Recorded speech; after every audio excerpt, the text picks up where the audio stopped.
You gonna say what? I was gonna tell you to buy a plane ticket and then just cancel it once you get in the boarding area and leave. Yo, as you can see, I wasn't playing. Set up to a quick podcast in the airport. The flight is delayed, so we about to tap in, man. Manifestation, make it happen. I said, Jay Short, I'm gonna call him next. We can do a quick podcast. Thought I was playing, but we made it happen.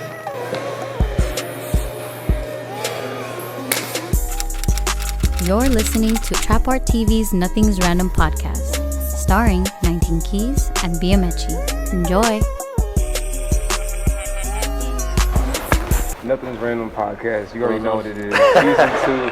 When we say nothing's random, we really mean nothing's random. I filmed this whole process so you can see 19 Keys rushing in. He's got a flight leaving out of Oakland. That's right.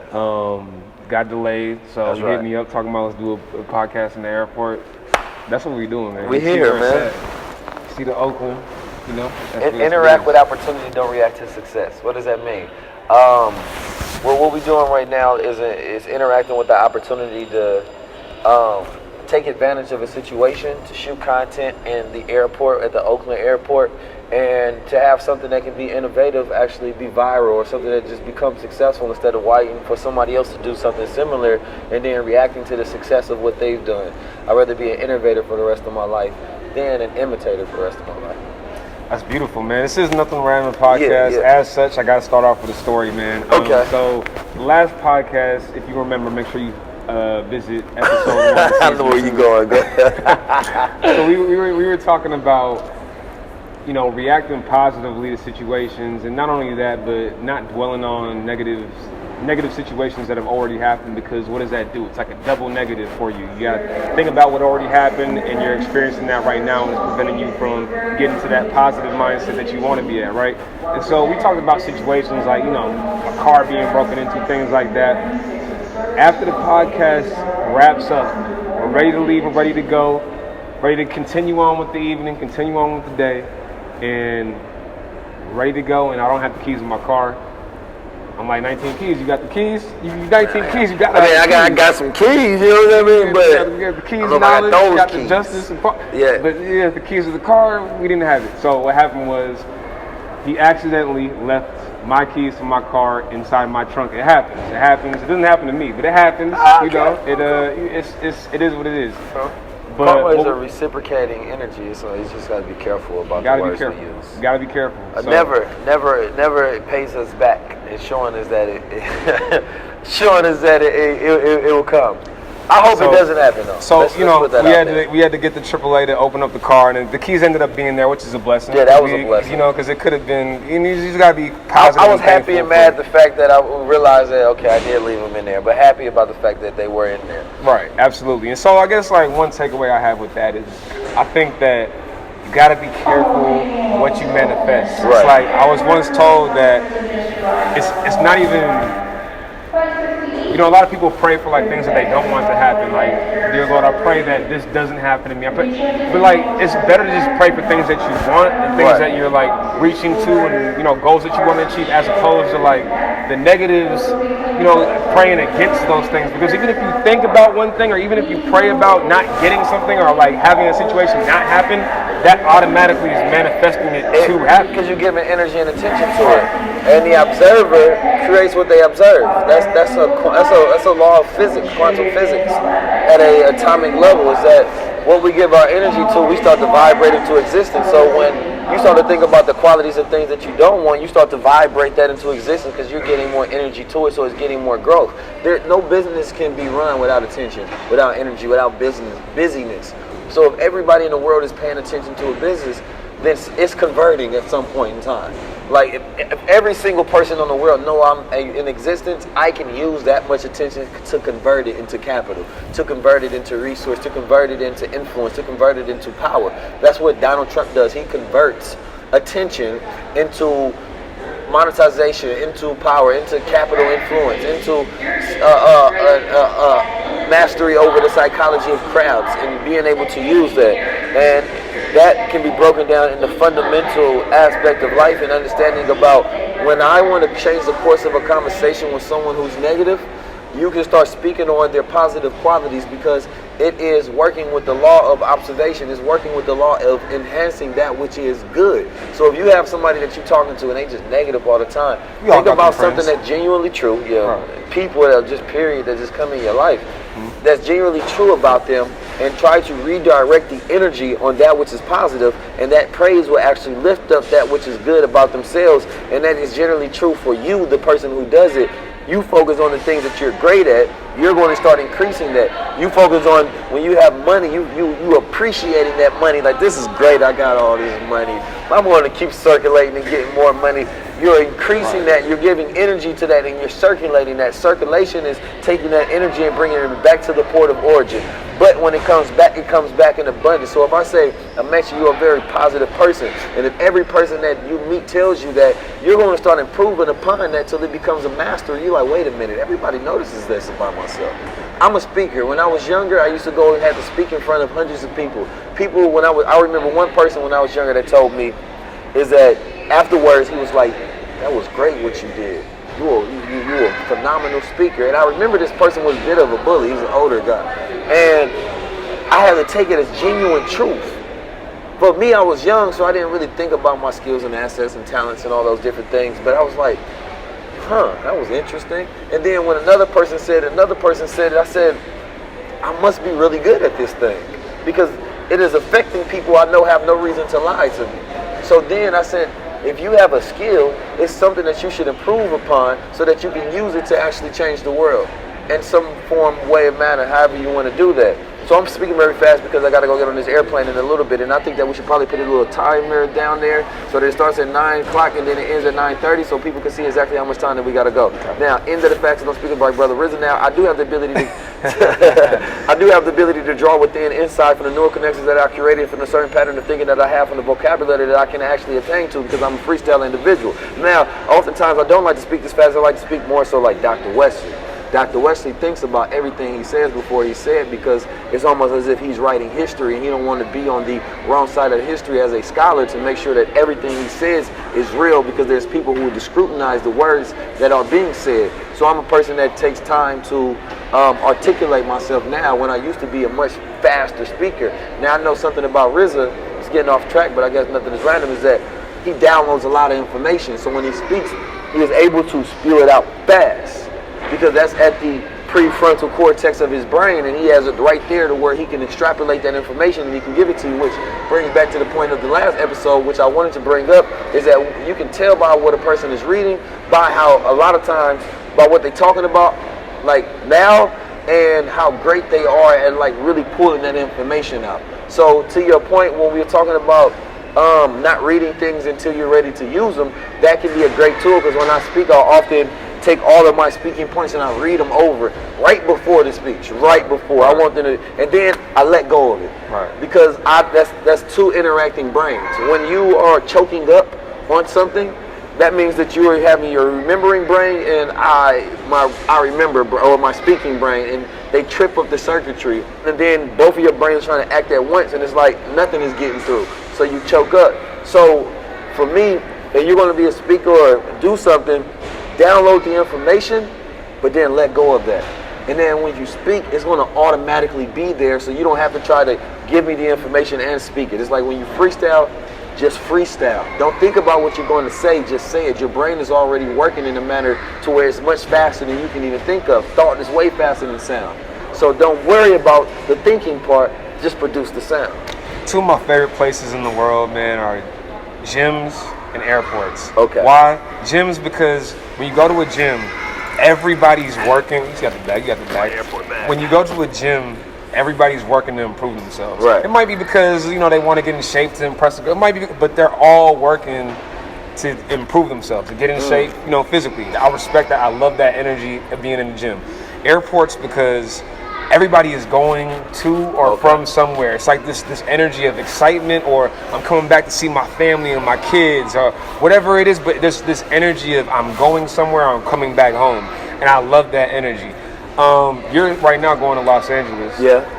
And I'm just looking at current topics. I just had a fortune cookie, went to Veggie Lee, shout out to Veggie Lee. Okay. Just had a fortune cookie that said something to the lines of, I'm paraphrasing, but it says something about new experiences and new environments like can't be beat or something like that. Right. And it just goes to when you're in a new environment. It's like you might be in Oakland, right? You go on the train station, which is BART.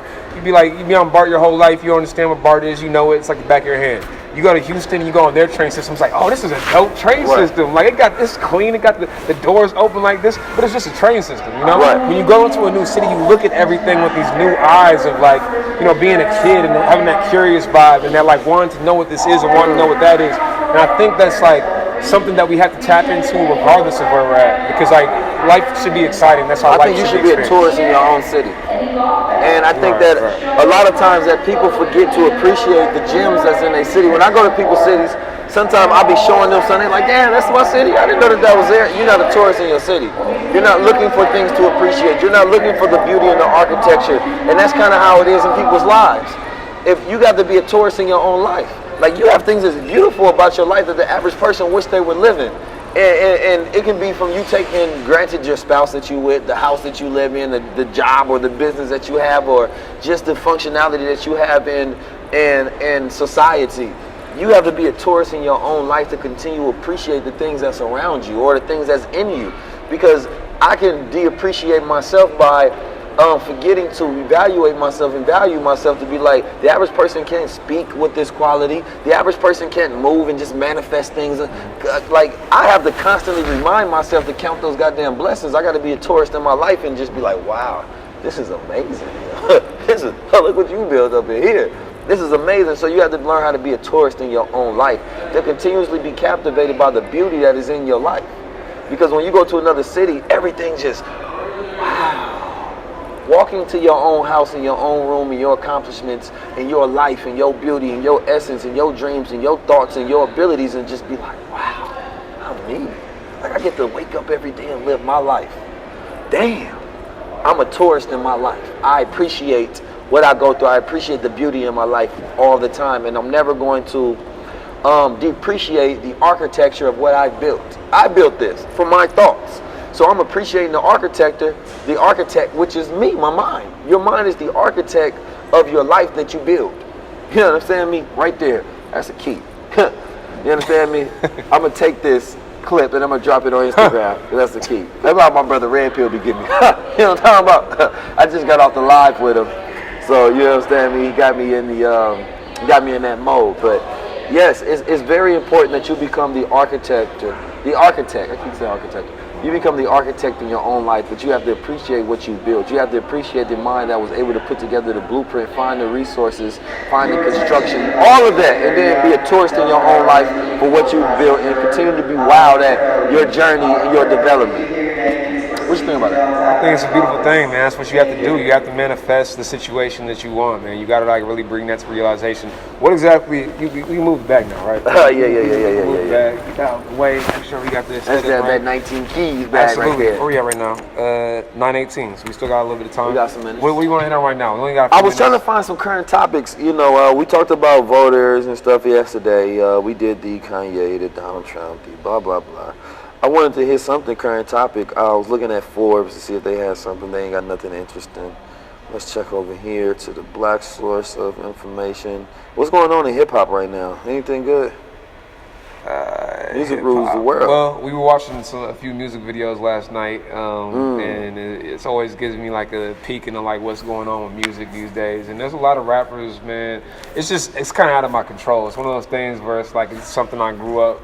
It makes me feel like an old head saying stuff like this, but it's like you listen to the music and you have the artists that you like and you like it for these reasons, and then it just evolves. It changes. I'm not gonna say evolves. It changes and goes to all these different routes. And you were saying yesterday that there's some artists who don't even control what they're doing. Like they're being completely, controlled. They're being completely controlled and manipulated. Like, the labels and whatever the case is. But like, they have depression. You saw what happened with Mac Miller. There's obviously the drug use. There's all these different things that get the mixed nine minds. I talked about this before. Right, and I think that goes to the point of I think it was a little bit what we were hitting on last episode. We didn't go and delve into it too much, but the concept that you don't have to be smart to be successful. You don't have to be talented to be successful in terms of like making a lot of money or having a lot of power or influence? So what do you have to be successful? Let me just quantify it down before we go into it. You have to be able to focus your energy on something for a prolonged period of time in order to manifest that which you want to actually acquire. I think for me that's the simplest version.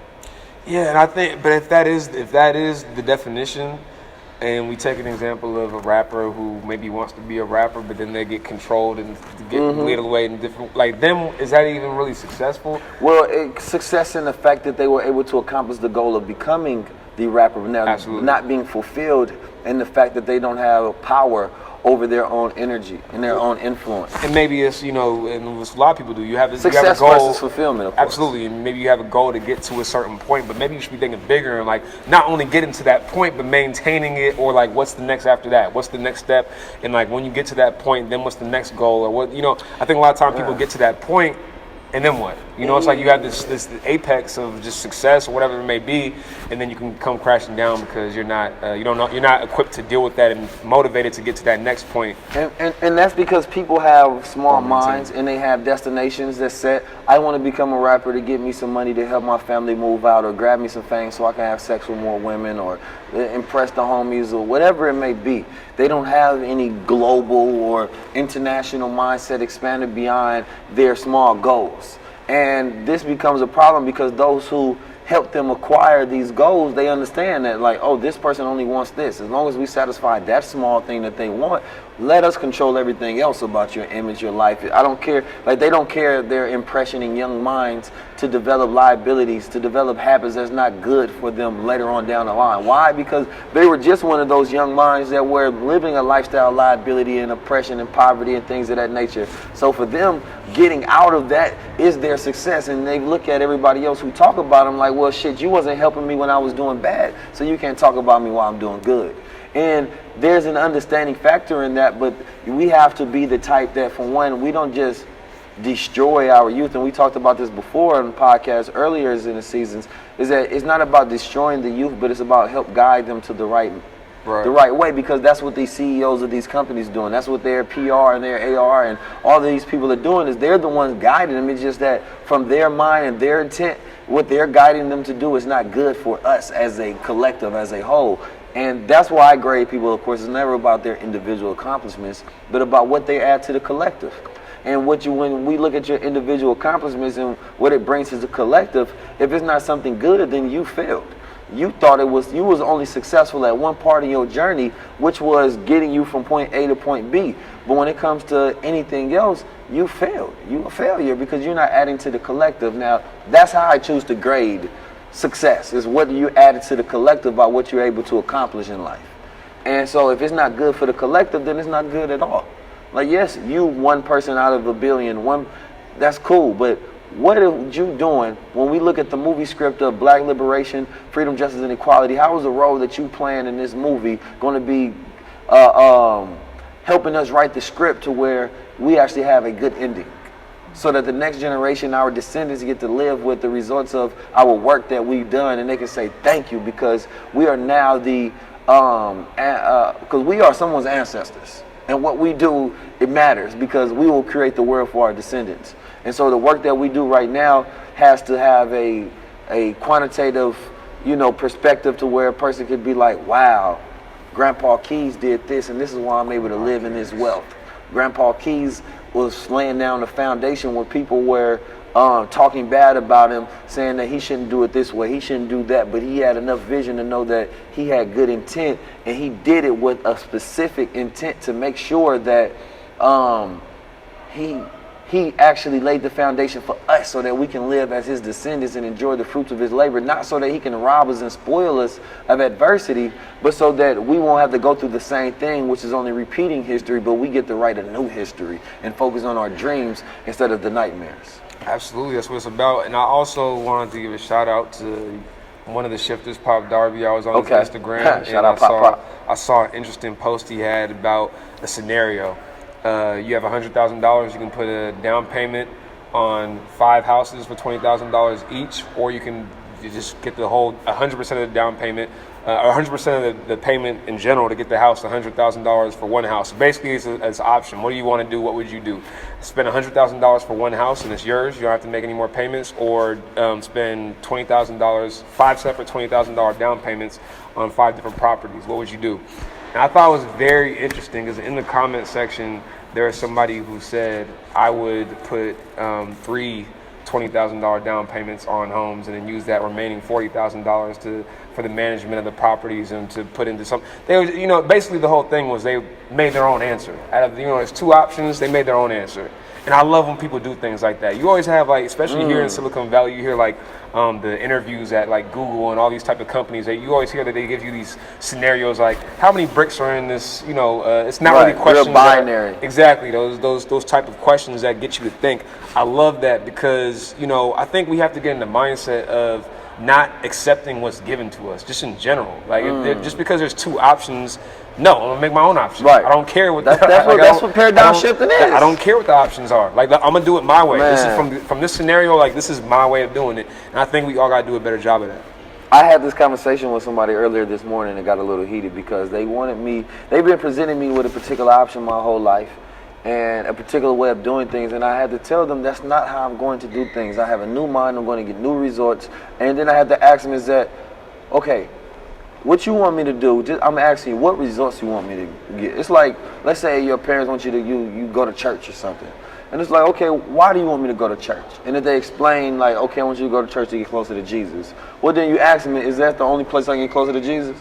And then if they well, it's the best place. Are you sure that's the only place that God made? Is it this particular church, or can I go to this one over here? Or can I stay at home and pray and create my own world where it becomes church? Or can I involve myself around people? Or should I go to school because I want to get this job? Or why should I do it to get this job? Is it because I want to get this amount of money? Well, what if I figure out a way to get this amount of money where I can take care of my family and be successful? Will you still appreciate the results that I get if it doesn't look like the way you wanted me to do it? Or does you want me to do it because this is the program that you're used to and you can only operate on this program, and if you don't see me successful inside the program, then you can't appreciate the results of what I've done. And so that's where the paradigm shifting comes, and that's where I think comes in trinary thinking instead of binary thinking of these ones and zeros. But trinary is like what they're trying to do with quantum machines right now and artificial intelligence, not just thinking in ones and zeros, but thinking in a manner to where it's 1 zeros and 3 4 5s and all of these things are being jumbled up all at the same time, and your mind is able to think on a whole different level. But the average person is stuck on a binary thought process, black and white, 1 and 0.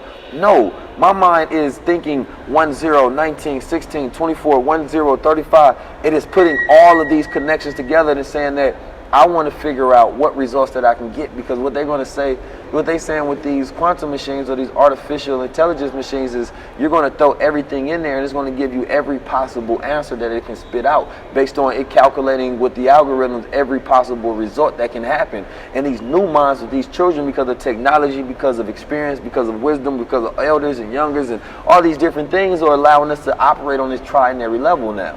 Now we're not thinking of 1s and 0s. We're saying, wait a minute, let me not think outside the box. Let me not think inside the box. The box doesn't even come up in my quandary of thought. The box don't even exist. It's just me thinking. And that creates a whole nother thing, because I'll be like, okay, wait a minute. I know some people might think this is blasphemous based on your level of programming, but what would God do? What would God do? Would God think that way? I know he doesn't think nowhere near inside a box. Minister Farrakhan has one of the greatest quotes that I love, and he said that God destroyed impossible when he created the universe out of nothing. And we all agree, based on science and theology, that everything came from a point of origin of nothing. And from this nothingness, everything become in existence is now possible, because nothing is destroyed now. So when I think about the impossible and I think about a person telling me my options, it's like, that don't make sense. The universe is created. I'm in existence. So I can't take the options of binary. I have to move on a trinary thought process. And because technology is improving and technology is moving the way it does, we have to expand our consciousness to be able to think like this. Otherwise, the machines will outthink us. And then we will be left to the whim of becoming a slave of our resources and becoming a slave of technology, instead of having technology become a slave of us. The same way they say master or money is a terrible master but a great slave. That's the same thing with technology. It's a terrible master but a great slave. we originally planned to do this podcast in the morning. It didn't work out. But the reason why this podcast is called Nothing's Random, because everything is purpose. You know, they said his flight was delayed, but really his opportunity to do another podcast was just extended. That's just what happened. You know what I'm saying? So we got it in. It's 9:30 right now. Yeah. I definitely got to make sure you get to that flight. Yeah. Don't want you to make sure you miss that. Look, tune in with us, tap in with us. Nothing's Random podcast, Biamechi, 19 Keys. You already know what it is. We got to bounce. Peace. You know, the universe bends to my way. I'm like Thanos, man. I click my hands, you feel me? I snap it and things move how I want to, you feel me? But let me go ahead and get out of here, though, before I try to do too much. We just shot a whole podcast in the airport on the go. They said the flight was delayed. You only had 1 hour to do it, so we had to get it going. I just did a live at Red Pill. Guy walked up. Let me get a picture with you, interrupting the live. Man. Starting to feel like we're really out here shifting the paradigm. And we live in a different kind of life where they usually say conscious leaders, influencers, start whatever we're doing, as they want to call it, we're doing it in a brand new way. But I don't want to do it in a way that makes me miss opportunities. So I'm gonna go take this spot.